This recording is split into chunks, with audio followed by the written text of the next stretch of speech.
Kaya 24 years na ako dito sa convent. So, Daddy and Mommy and the companions, welcome po ulit.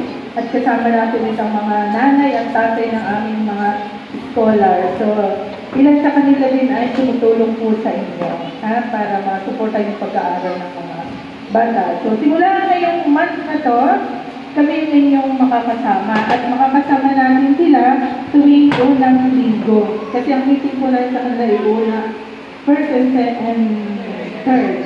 Tama?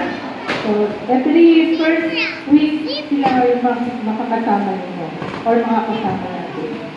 Okay? Alam niyo ba yung ibig sabihin ng Clami?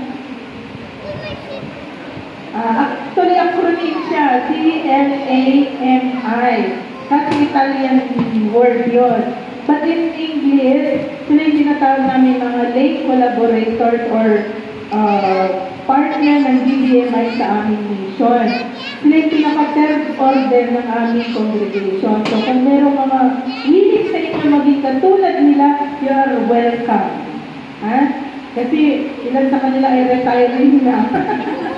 Sa kababan, gusto niyang sumunod sa kanilang mga yapak para maging katulad din nila na nag-aatin ng or i-share ng mission ng DBMI para sa mga katulad nila. Okay, so lapitan niyo lang po si Mami pag kayo interesado, kasi si Mami ay nanay. Sabi ko sana cheerleader, kasi sila pwede mag-cheer. Okay?